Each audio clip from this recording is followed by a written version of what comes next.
انا دلوقتي بس اتاكدت زي ما اخويا عبد الوهاب كان ضحيه لنجاح بابا، هو دلوقتي ضحيه لتخطيط كبير من مراته. اتجوزته بس عشان خاطر هو ابن الحاج عبد الغفور البرعي، بعد ما قدرت تجمع كل المعلومات عن نشاط بابا وثروته. مظبوط يا نظيره، انا موافقك على كلامك. حاولت الاول تستغل بابا عن طريق ابنه، ولما ما قدرتش حاولت تستغل الحاج عبد الغفور نفسه بطريق مباشر.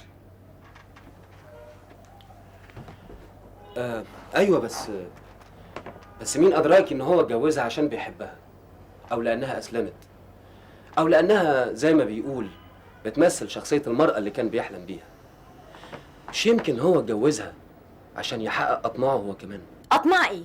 ايه اللي عند روزالين يخلي اخويا يطمع فيه؟ طيب قولي لي يا نظيره، ايه اللي يخلي اخوكي يغامر ويتجوزها؟ ما احنا عندنا بنات كتير جدا على دين وخلق، وعقلياتهم احسن من عقليات بنات كتير جدا في اوروبا وامريكا. عارفه ليه؟ انا اقول لك السبب. علشان يسافر معاها امريكا ويحقق مستقبله هناك بعيد عن شبح والده اللي بيطارده، ويقدر كمان يحصل على الجنسيه الامريكيه بحكم انه متجوزها. عندك حق. في مره كانوا بيتخانقوا مع بعض، وسمعت عبد الوهاب اخويا وهو بيقول لها انه عايز يسافر معاها بره علشان يشارك ابوها في مصنع الجزم بتاعه.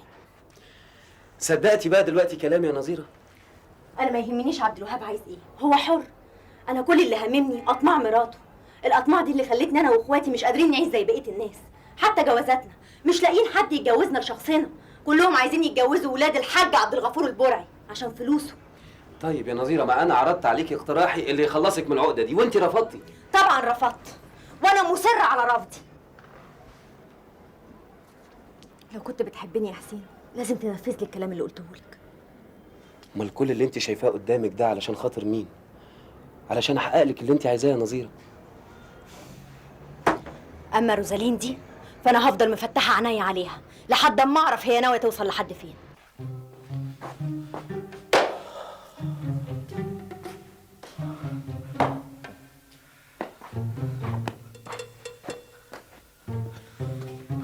أنا كنت فاكرة إنك أنت عارف إنه حسين ونزيرة بيحبوا بعض.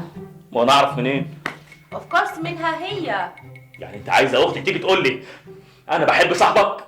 Why not هوبا فيها AD.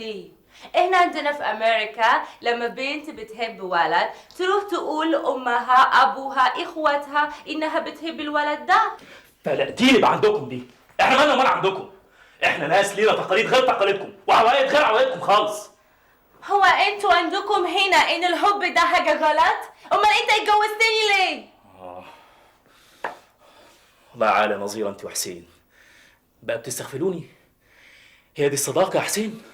بطوط بطوط يا لهوي غارة.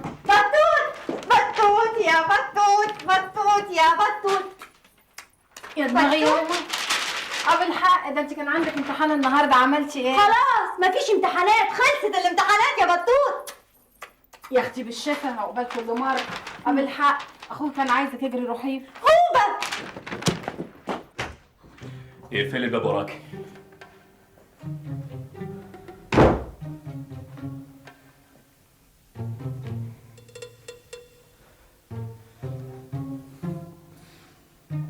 انت في بينك وبين حسين حاجة؟ حسين مين؟ مش عارفة حسين مين؟ حسين صاحبي. هيكون في ايه يعني؟ نظيرة أنا عايزك تكوني صريحة معايا. مين اللي قالك؟ اكيد مراتك. يعني في حاجة؟ ايوه في. انا وحسين بنحب بعض. بتقوليها كده وكأنك مش غلطانة؟ انا فعلا مش غلطانه. يعني بتعتبري علاقتك بحسين ده تصرف سليم؟ ايوه سليم، مفيش حاجه بيني وبين حسين غير كل تفاهم واحترام. بلاش بقى الكلام المزوق ده اللي البنات كلهم بيقولوه. انا ما بزوقش كلامي، هي دي الحقيقه. حاجة يا ست هانم، حالا تعرفي واحد من ورا أهلك؟ كنت هقول لهم بس في الوقت المناسب. وامتى بقى الوقت المناسب ده؟ لما يشوف غيرك ويسيبك؟ حسين عمره ما هيسيبني، حسين بيحبني. ولما هو بيحبك ما جاش يصارحني ليه؟ ما جاش ليه يطلبك من بابا؟ ما انا رفضت. رفضتي تتجوزيه؟ امال بتعرفيه ليه؟ ارجعي! انت ليه مش عايز نعرفه؟ انت عليك العالم! عبد الوهاب مفيش داعي للكلام ده. هم اللي عايزين اقول لك ايه يا هانم؟ ها؟ اقول لك ان انت بنت مؤدبه واخلاقك كويسه وانت عايز تعرفي واحد ومش عايز تتجوزيه؟ طب افهم الموضوع الاول. هو لسه فاهم موضوع؟ فهميني يا هانم، فهميني.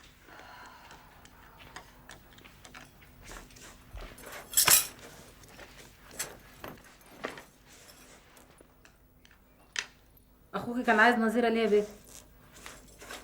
معرفش. بس ده شكله كان متضايق قوي. ليه يتخانق مع مراته؟ حسبي الله ونعم الوكيل فيها، هي دايما معكره دمه كده. يا ماما هم حرين، احنا مالنا؟ يا اختي ده مصيبه وحطت علينا، زحل الغمه دي عنا يا رب. اما اروح اشوف فيه ايه.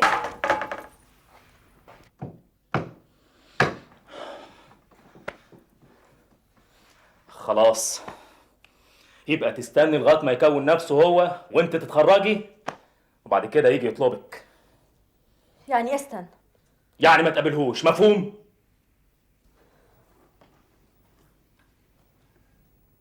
اللي تشوفه. واذا عرفت بقى انك بتقابليه من ورايا، طمن، مش هقابله.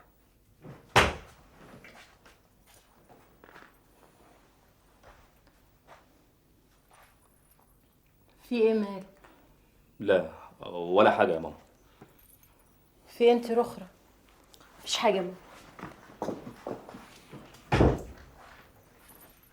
انت كنت عايز البت دي في ايه؟ انت اتخانقت مع مراتك؟ لا يا ماما، ما اتخانقتش. امال في ايه؟ مفيش حاجه يا ماما، مفيش حاجه. انا بس كنت جاي بطمن عليها، بشوفها عملت ايه في الامتحان.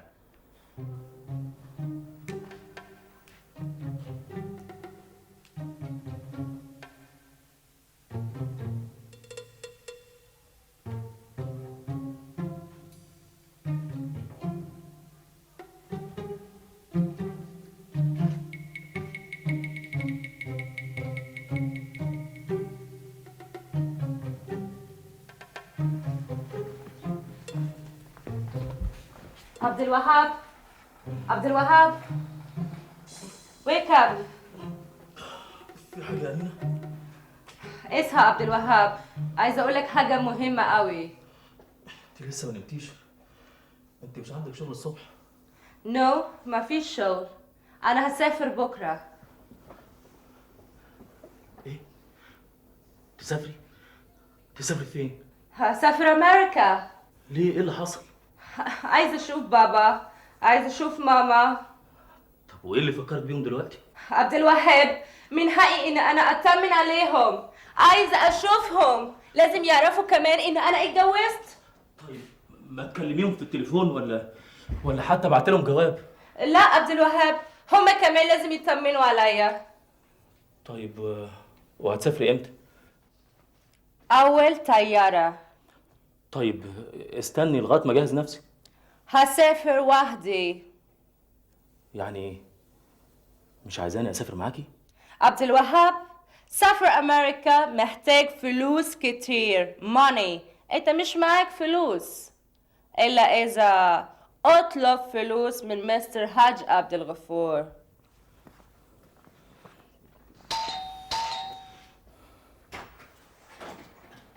العربية وصلت.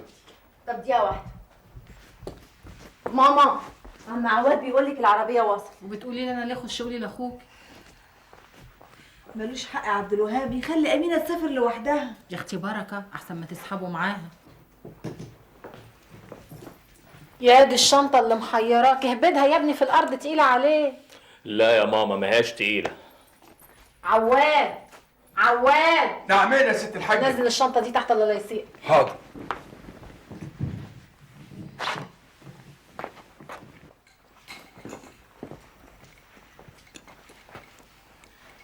سعيدة نزيرة. قولي لها اشوف وشك بخير. اوكي، اشوف وشك بخير نزيرة. مع السلامه. سلام. اشوف وشك بخير ثانية.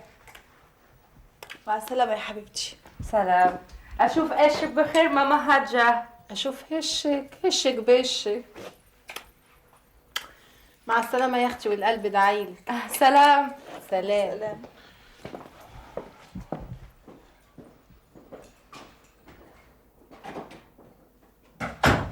ده لسه متجوزاه ومطلعاه بالشنطه، لحقت منزلاه بالشنطه تانية ومسافره. منك لله يا بعيده. حرام عليك يا ماما. حرمت عليها عاشتها، زي مجريه ابني وراها كده زي الفرخه الدايخه.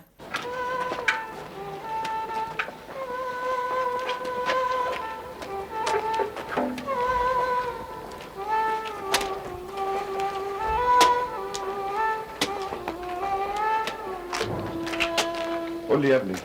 ربنا يسهلك يا مولانا، يسهل لك. يا سيدي ربنا يسهلها لنا كلنا. فين عبد الغفور؟ عبد الغفور؟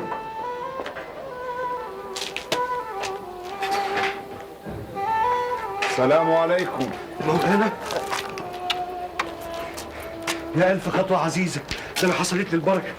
اتفضل اتفضل استريح. يا سلام يا سلام، ده أنا النهارده اتفتحت لي طاقة القدر. ازيك يا عبد الغفور؟ ألف حمد وألف شكر. أنا ماشي ببركات دعواتك يا مولانا. ربنا هو العاطي الوهاب يا عبد الغفور. تحب تشرب إيه؟ لا بس شويه ميه يا ابني، قابل لي ريق. مية إيه يا مولانا؟ أؤمر. تمر هندي، عناب، كازوزة، أي حاجة. لا معلش كفايه شكرا. طيب كوباية مية بسرعة يا سيد. من عناية يا حاج.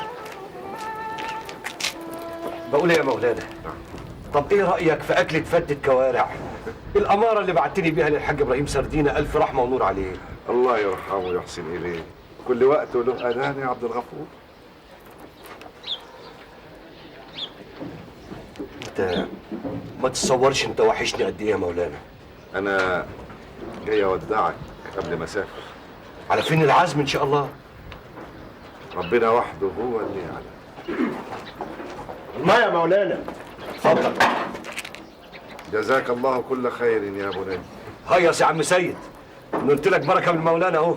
ربنا يجعلنا من بركاته يا رب. الحمد لله رب العالمين. هنينا يا مولانا. لكم الله.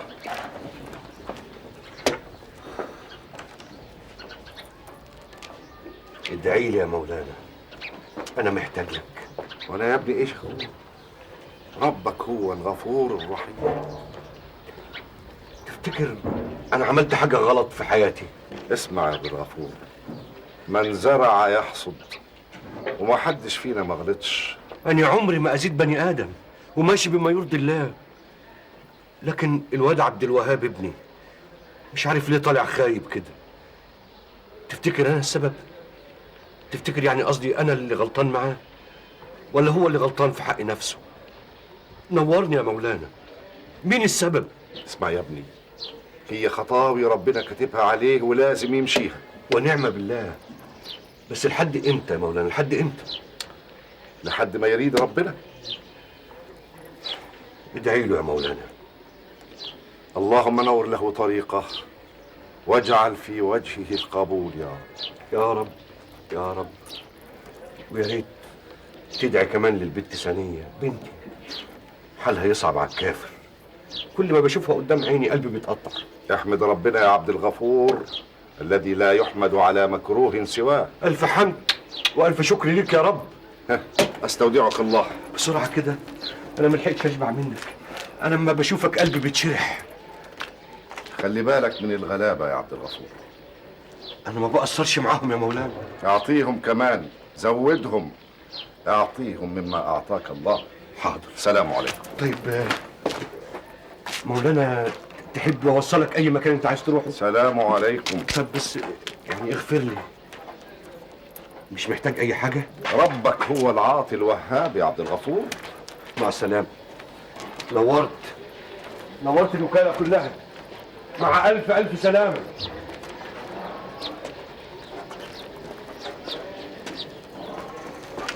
سيد، يا سيد. نعمين يا حاج. شوف يا سيد. ايوه يا حاج. من هنا ورايح اول كل شهر تتبع عجلين مش عجل واحد. ربنا يزيدك من نعيم يا حاج. ايه يا ماما، ما بدل ما كان ذبح عجلين كان كفايه عجل واحد، واحنا استفدنا بثمن العجل التاني. اعمل ايه بس؟ ما هو من قرفي بقى بصراحه، مش عارفين نعيش. بقولك ايه يا ماما، ما بينك وبيني وكده بين بابا يعني، تكلميه يزود المهية لخضير. طنط فتحية؟ لا مش موجودة، ما جاتش بقالها يومين ابدا. باين عليها مقموصة علشان ما اديتلهاش هدية من اللي جاتلي. هو انا جاي ولي قد ايه بس يا ماما؟ ده هما يا حسرة 4 سلاسل و5 ما شاء الله و9 خواتم و3 مصاحف. على العموم بقى هي حرة، مع اني صدقيني مش مخليها محتاجة حاجة ابدا. القصد هي بهيرة تليفونها عطلان ولا ايه؟ ابدا، بكلمها بقالي يومين جرس محدش بيرد. ازاي يا بت ما قلتلكيش؟ لا، سافرت هي وابراهيم امبارح. راح ابصر الحته الجديده دي اللي في اسكندريه، مش عارفه ابصر اسمها ايه. قالوا لي يا لهوي على نافوخي، مراقيه. راحوا مراقيه. ما هو عنده هناك ابراهيم شاليه، راحوا يفرشوه. يلا عقبالك يا حبيبتي. عقبالي منين يا حسره؟ مش لما نعرف نعيش الاول؟ وكمان شغاله سريلانكيه؟ طبعا، ما هو جوزها محتار يودي الفلوس فين. ما هو بابا بيقول ان المصنع بتاع جوزها بيصفي له اكتر من 1,000,000 جنيه. مش انا اللي رميتوني الجوازه المنيله دي؟ طبعا ليك حق تدافعي، مش ابن اخوكي.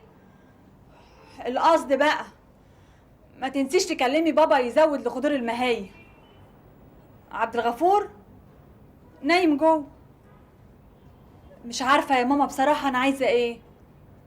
على العموم ابعتيلي 4 تجواز فراخ، على 3 فرد ارانب، على 4 تجواز حمام. عندك رومي؟ ابعتيلي ديك، ولا اقولك خليهم ديكين. معلش يا ماما، اصل مش لاقيه حد ابعته والتلاجه فاضيه. ربنا يخليكي ليا يا رب وما يحرمنيش منك ابدا. مع الف سلامه يا حبيبتي. وكمان شريف مراقيه. مفيش اخبار عن امينه، بقالها اسبوعين مسافره بره، لا حس ولا خبر. يا اخويا افتكر لنا حاجه عدله، قال لي قاعدين يكفيكوا شر الجايين. انا بقى عندي الخبر العدل اللي هيسعدك بجد. خير؟ لا، خير ان شاء الله. النهارده جالي عريس لسانيه. يا راجل بجد؟ ايه يا ماما؟ ده بابا بيهزر. مش شايفاه بيضحك ازاي؟ يا بنت انا بهزر في الحاجات دي. طب خلاص مش هكمل كلام. لا اخصى عليك يا عبد، لا وربنا ده ناعيه في حاجه زي دي. قول لي بقى حكايه العريس ده ايه؟ العريس يا ستي يبقى ابن الحاج بدوي. يا لهوي، ده الراجل ده امير اموريه. عداك العيب، ابنه بقى اطيب منه كمان. بيشتغل ايه يا بابا؟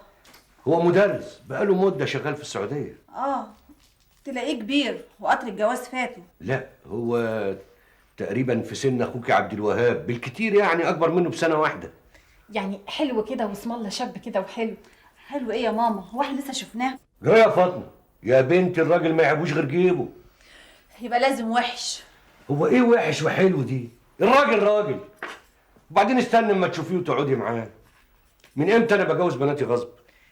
بقول لك ايه، طب ما احنا نعزمهم على العشاء وهي البت بردك تشوفوا يعني يقعدوا مع بعضيهم وكده. لا لا لا لا، لا نعزمهم ولا يحزنون.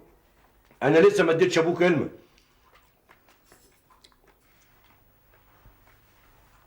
انا اتفقت مع خضير، اصله صاحبه قوي. اتفقت يعزمه عنده على الغدا في البيت. يومها ثانيه تروح من غير ما يعرف هي مين. هي بقى تشوف وتفكر وتقرر، وهي حره، رايها هو اللي هيمشي. طب والله فكره حلوه بردك، بس لازم ترد علينا بسرعه، الواد مستعجل عايز يسافر. هي هتسافر معاه؟ جري يا فاطمه، عايز يسافر ويسيب مراته؟ انت رايك ايه؟ مش لما اشوفه الاول؟ تشوفيه؟ انت عايزه تسافري وتسيبيني يا بنت؟ جرى يا فاطمه، انت شفتيها وافقت خلاص؟ حاجه غريبه والله. وبعدين فيها ايه يعني الست اما تسافر مع جوزها؟ ما هو ابننا الوحداني قاعد في الغربه 3 سنين. يا فاطمه سيبيها تشوف مستقبلها، يعني احنا مش دايمين لهم. عجباكي قعدتها جنبك كده، سيبيها تشوف حياتها. لا يا اختي، ما تقعديش جنبي يا اختي ابدا، اسم الله عليكي. لا خلاص بقى اللي تشوف. مش انا اللي اشوف، هي اللي تشوف. امال فين البنت نظيره؟ مش سامع لها حس يعني. اسكت، مش نجحت. ايه ده؟ ومخبيين عليا من ساعه ما جيت. الف حمد والف شكر ليك يا رب. امال هي فين؟ قاعده في اوضتها يا بابا.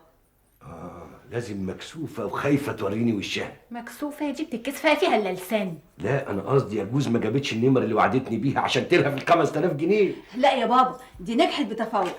انا هروح اندهلها بسرعه. حاضر. بقول لك ايه، العريس ده يعني حلو كده ويشرح. من ناحيتي انا شايفه مناسب جدا، بس المهم راي بنتك. إلهي يا سنية ربنا يهديكي واشوفك متستتة تاني في بيت العدا القدر يا كريم. عارفه يا فاطمه، لو الحكايه دي تمت هخلي خضير يذبح 3 عجول. طب بمناسبة خضير بقى، أنا عايزاك تزود مهيته شوية. هو كلمك؟ هو اتكلم خالص والله بينطق، هيكلمني في ايه؟ هو بيتكلم في حاجات زي دي خضير. طب مالك انت مال الموضوع ده؟ الله، بنتك نوفا بتشتكي المصاريف تقيلة عليها لغاية هنا. شوف يا فاطمه، هو خضير جوز بنتنا لكن في نفس الوقت بيشتغل عندي، وانا بديله حقه وزياده، مش هكررها لك تاني. انا ما بظلمش حد. نعم يا بابا.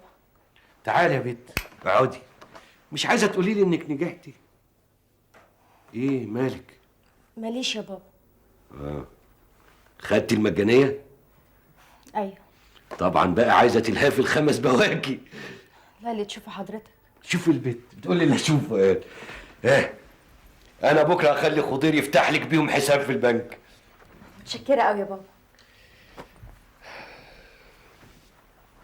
ما بقاش فاضي الا انت. قصد حضرتك ايه؟ لا يا بنتي مش قصدي حاجه. يا فاطمه ما تحضري لنا العشاء بقى. الف مبروك. يلا يا اختي اغسلي لك طبقين ينفعوكي، بلا تعليم بلا بتاع.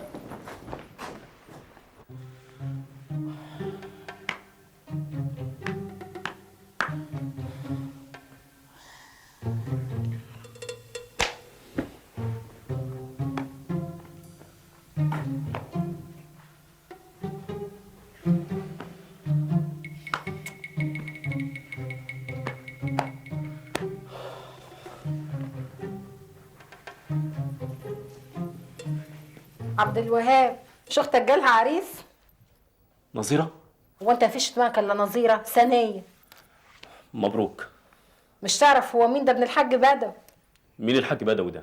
اصل انت ما تعرفوش، الحاج بدوي ده تاجر كبير قوي في الوكاله. ماما أمينة اتأخرت قوي. انت رايك ايه بقى؟ يا ماما بقول لك أمينة اتأخرت قوي. وهي قالت لك راجعه امتى وش القلق؟ قالت لي كلها أسبوعين. دي حتى ما اتصلتش. بقول لك انت رايك ايه في عريس اختك؟ ما اعرفوش يا ماما. ومالك زعلان عليها قوي كده؟ هي مين؟ مراتك. أنا قلقان بس. برضه بقى خد اختك وروح عند نوفا. ليه؟ هي نوفا شغالة خطبة اليومين دول؟ ثم أنا أروح بصفتي إيه؟ هو أنا اللي هتجوز؟ لا لا لا لا يا عبد الوهاب، انت مش عاجبني خالص اليومين دول، لهفتك دي يا ابني وحش، عيب، حتى خليك راسي كده في نفسيتك. يا ماما مش مراتي. يا اخويا واحنا كنا قلنا انها مرات الجيران، قال يا دخل بين البصله وقشرتها.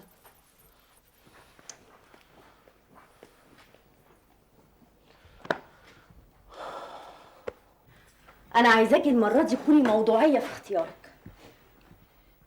يعني ايه موضوعيه؟ يعني لازم انت اللي تسيطري على عواطفك، ما تخليهاش ابدا هي اللي تسيطر عليكي. هو انا بقى عندي عواطف؟ خلاص الكل بقى يتساوى عندي. ليه التشاؤم ده كله؟ هو يعني كان ايه اللي حصل؟ التجربه اللي انت مريتي بيها ممكن اي واحده تمر بيها.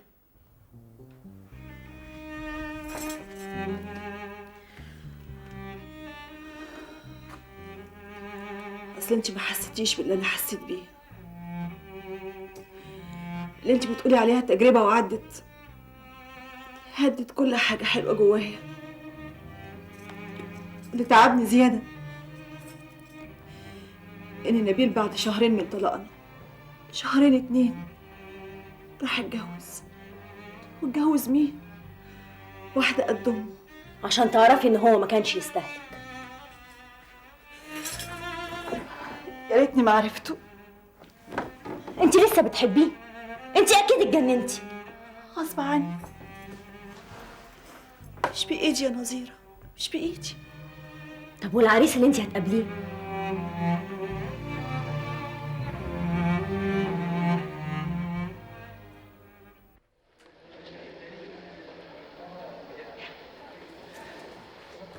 ايه اللي رجعك؟ خلاص يا حاج، قعدنا شويه واتغدينا وبعدين منع نزل فنزلت معاه. وسنية قعدت معاه؟ ايوه يا حاج، قعدت معاه واتكلموا كمان. وايه رأيها؟ موافقه يا حاج.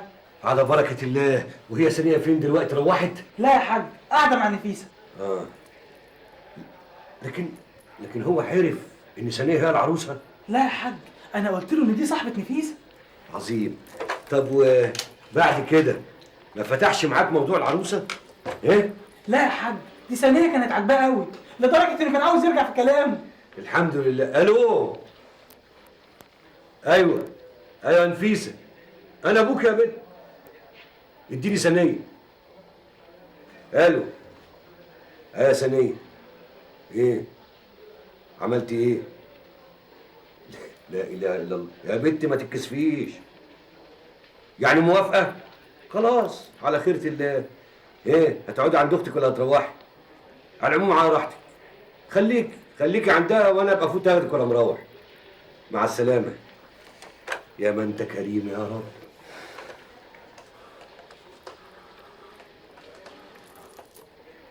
الو. يا حاج بدوي، انا عبد الغفور. تعال انا عايزك. خير ان شاء الله، انا مستنيك. الحمد لله على السلامة يا ست الدكتورة. ازيك أواد؟ تمام؟ الحمد لله. دي الجماعة لسه ماشيين من شوية. امشي روح فين أواد؟ راح يوصلوا 6 ثانية للمطار. ثانية سافر فين أواد؟ أصلها اتجوزت وهتسافر مع جوزها. اتفضل يا ست هاني. ألف مبروك مستر حج للشان ثانية. ألف مبروك. الله يبارك فيك يا امينه يا بنتي. ايه طمنيني، ايه الاخبار عندكم في امريكا؟ الحمد لله كله تمام، كله كويس. نايس. مستر حاج عبد الغفور، أنا رجعت من أمريكا ومعايا مشروع كبير قوي علشانك. وماله؟ خير؟ أنا فكرت كتير. ليه أنت كنتش موافق إنه أشتغل معاك إذا عبد الوهاب مش اشتغل؟ لقيت إنه كلامك مظبوط 100. عال 100. يبقى احنا مش مختلفين. لما لقيتي بابا بقى كلامه مظبوط 100، لازمة المشروع ايه اللي انت جايباه؟ بليز نزيرة ويت. يا نظيره يا بنتي استني اما نشوف هي عايزه ايه. كملي يا امينه يا بنتي. أنا فكرت لازم يكون في حاجة جديد، شيء جديد، موضوع نيو يمشي مع حضرتك رجل أعمال كبير فيمس. I admire بنجاحك مستر حاج. معجبة بنجاحك. الله يخليكي يا بنتي. كملي يا امينه. أنا فكرت في مشروع كبير، مشروع ضخم، بس مش بصفتي أنا أشتغل عندك. نو. ده مشروع مخصوص خاص بيا أنا. إن شاء الله in future أبقى أشتغل فيه أنا وعبد الوهاب. ما تقصري يا أمينة، هاتي من الآخر، قولي المضمون. يا بنتي ما تديها فرصه. كملي يا امينه.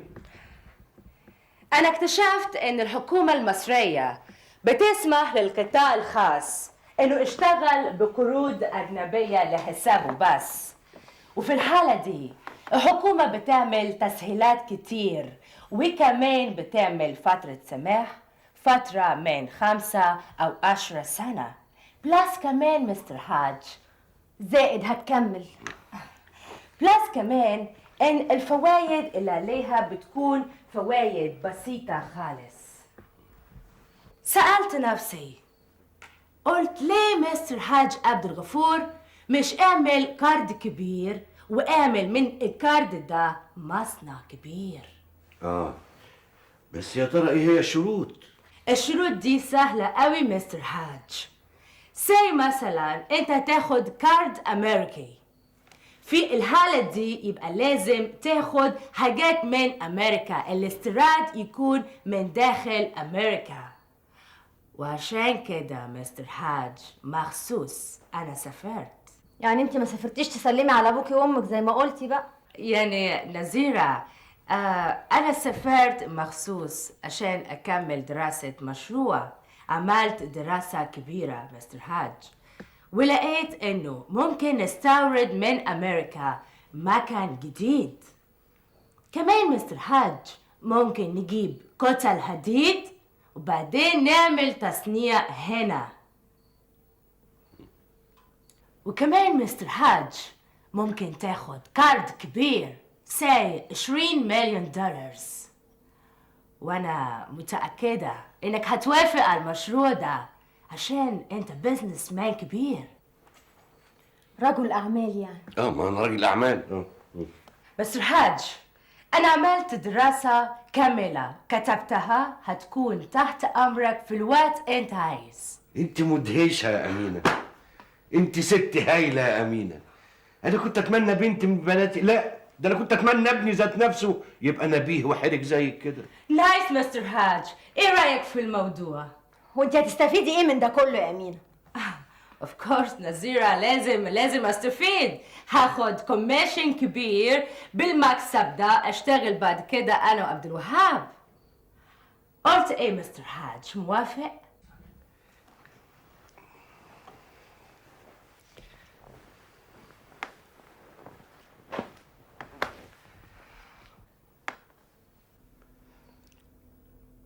حقيقي يا امينه ده مشروع عظيم ومضمون، لكن يا خساره. خسارة ليه حاج عبد الغفور؟ جيتي متاخره، ده من كام شهر بس جاني محفوظ سردينه ابو كرش ده. انت ما تعرفيهوش. محفوظ سردينه ده يبقى حما بهيره بنتي. جه بقى عرض عليا مشروع زي اللي انت حكيتيهولي دلوقتي، بس احنا بقى مش هنستلف من امريكا، لا احنا هنستلف من اليابان، والحمد لله المشروع قرب يتنفذ.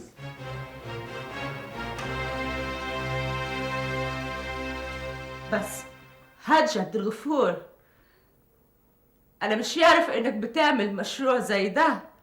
ما هو يا بنتي اللي كنت اعرفه انا برضو انك رايحه تزوري اهلك في امريكا، وكمان ما سالتنيش قبل ما تعملي مشروعك. بس ازاي عبد الوهاب مش يقول لي انك بتعمل مشروع زي ده؟ وهو عبد الوهاب ابني بيعرف حاجه خالص؟ يعني مستر حاج، انت مش عايز المشروع بتاعي؟ هعمل بيه ايه؟ ما انا سبقتك. يعني مفيش امل؟ شوف يا بنتي، كل شيء اسمه ونصيب، وبعدين ممكن تعرضي المشروع ده على حد غيري. اوكي. excuse me. مش هتتعشي معانا يا بنتي؟ no thank you حاج. برافو يا بابا. بس ان جيتي للحق البنت دي مخها نضيف قوي.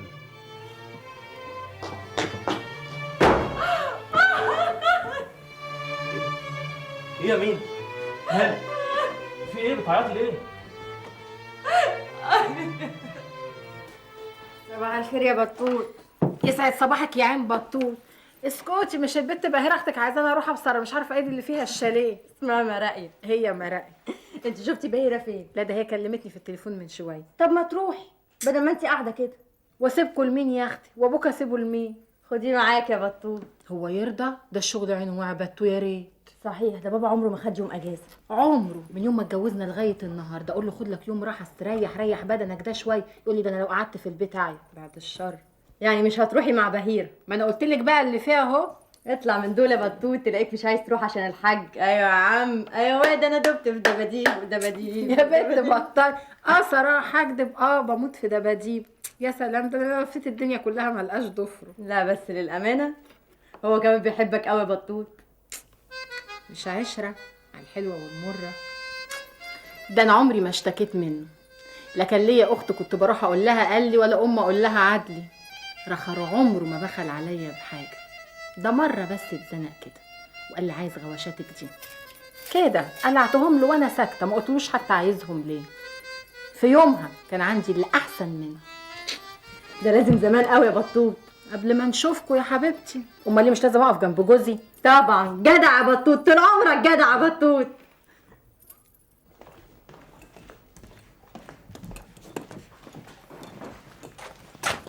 انتي معزله على فين كده؟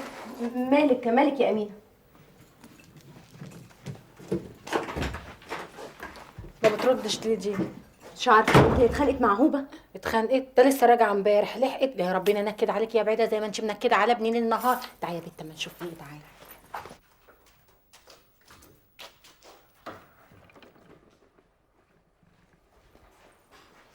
ايه يا عبد الوهاب؟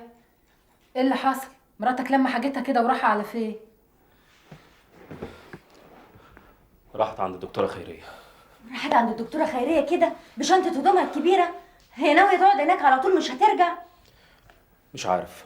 يعني ايه ما انتش عارف؟ عايزة تطلق. طب ايه السبب؟ مش عارف. طب انت قلت لها ايه؟ قلت لها اديني مهلة افكر. وليه يا ابني مهلة ليه بس؟ ما تسيب كل حي على راحته كده. انتوا بقى اتخانقتوا سوا ولا ايه؟ ابدا. انا عارفه السبب.